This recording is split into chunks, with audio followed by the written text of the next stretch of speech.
All right. So, what is up, guys? Welcome back to the channel. Today, we got an awesome interview. I'm super excited for this one.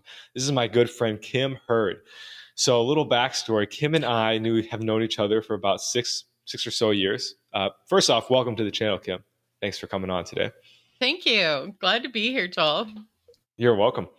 And so when I was getting sober, Kim was actually kind of a veteran in the recovery space. So I saw her at meetings and we would, say what's up or whatever, do our thing. But I saw her recently at a grocery store and we connected and we shared that we both are into the social media space and in the recovery space. And so we're like, dude, we got to do an interview. And so it's come full circle here.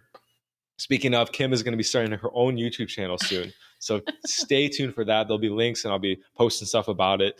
Really excited to kind of do some collaborations together. We're going to be doing some YouTube live. So definitely tune in for that and you'll get to, connect with both of us.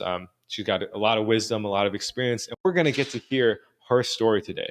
And guys, I've only heard a little bit of it, but it's absolutely nuts. So I'm really excited to hear all the craziness Kim got into. You see this sweet lady here, but there's a dark side that we're gonna find out about tonight. So, yeah, let's get. Welcome to the dark side. She Thanks, chose the light Joel. though. You're welcome. Yeah. Oh Lord. Well, and yeah, again, thank you for inviting me to be here. Our meeting was, one of those things that I call God shots, right? And then here we are collaborating and, uh, you know, doing a lot of fun things. We'll be doing a lot of fun things here together, bringing recovery message to the community. So, well, first of all, I guess let me just start out by saying a little bio. I because if we're going to go to the dark side, I want to start out with the light side. I am 60 years old. I am 60 years old. Friday, 4 days ago, I just celebrated 13 years clean from drugs and alcohol. And I do identify as an addict.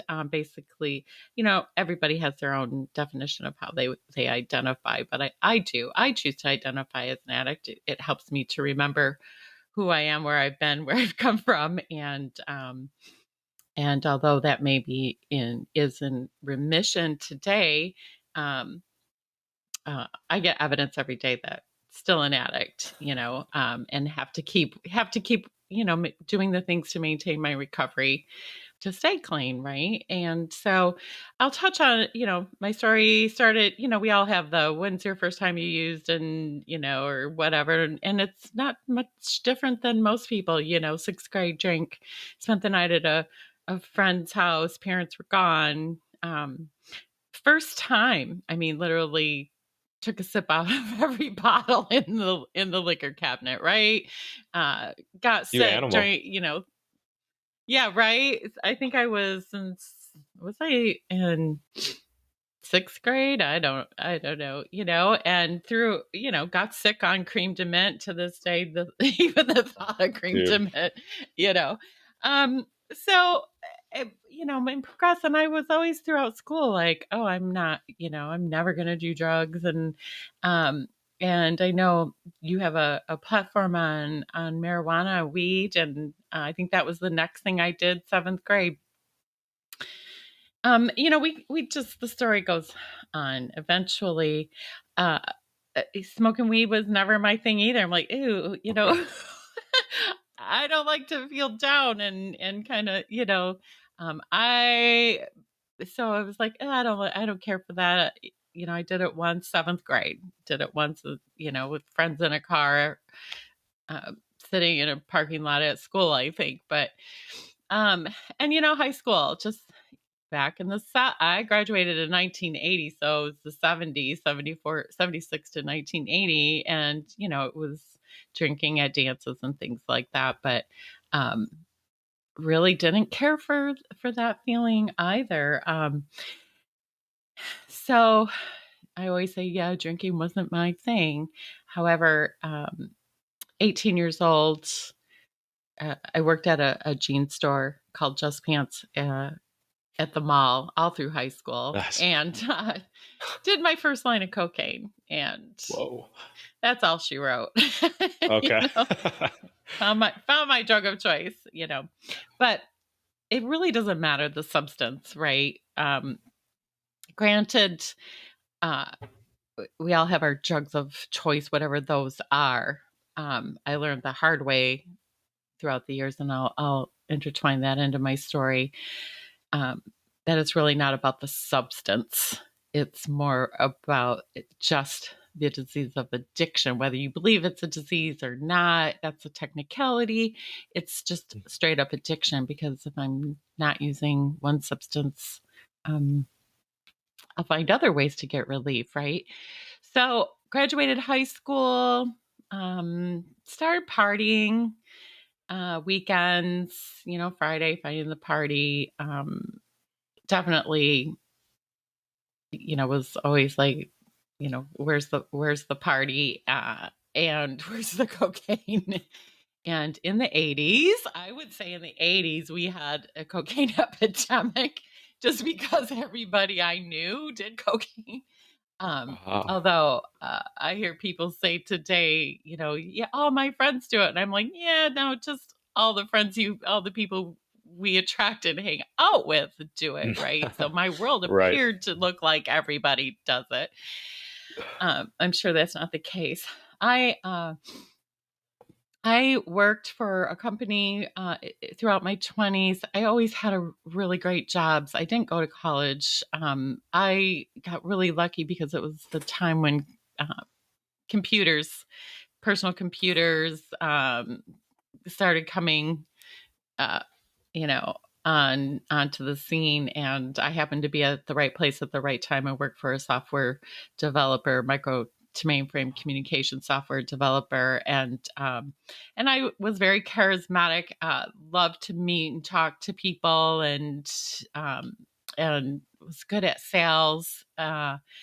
And so I did trade. I was the trade show coordinator. Traveled all around the country, doing trade shows in computer, um, conferences at different convention centers, and making good money.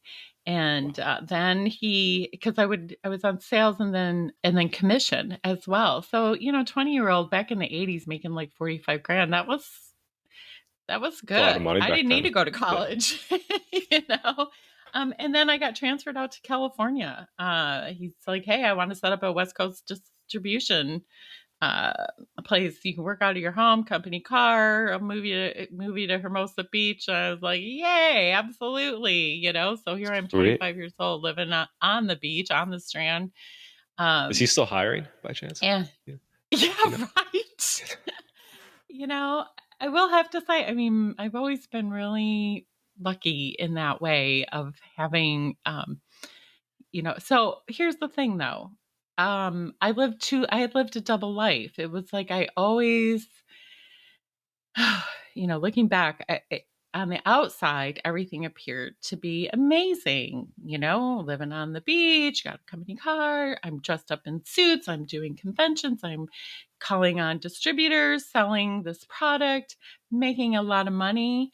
But when the weekend hit, Fridays to Sunday, sometimes still up on Sunday night and Monday, I am partying, partying like crazy. Um, and that's where, like, throughout my whole life feeling like a fraud, still, Mm. like, my friends, of course, we were all doing it. It was, we're partying, but I would stay up often all night, all weekend. Wow. Maybe get some sleep, but keep going. And I would say for 10 years. And then I also, was attracted to the drug dealer boyfriends, right? Mm. Um, Girls love the bad boy. so, right, the bad boy and the guy who's got all the drugs, right? Not to say that Right. I didn't spend probably every cent I also had, uh, just Wow. partying. I mean, and how many of us can say that? Of course, all of us can say if we Yeah. had all the money that we had throughout the years, to Just to gone. Yeah. that we spent on our substances, we'd be And so were you staying bajillionaires, up right? from the Coke, was that like what was keeping you going? Like just lines of Oh, Coke all yeah. night? Okay. Because Yep. I personally All never done night. cocaine. And I know a lot of people who have though. And so this is really Don't like don't try. yeah. Should I get it? Get some white powder? Well, No. Well, we're not we gonna go have there. this so we have a saying in the recovery community, in my support group, one is too many and 1,000 is never enough. And Right. that was my Ooh. motto, more is better. um So, yeah, and back and forth, the crazy relationships and the chaos, the drama, but then pull it all together. Mondays, you know, hungover, sometimes still up, or maybe got a few hours of sleep. There's nothing worse than like the sun coming up and can't get to sleep. Yeah. Oftentimes taking other substances so you can get to sleep, and drinking also, because drinking actually help to, balance it out, right? If you had a few drinks, then you could do more. So it was just crazy.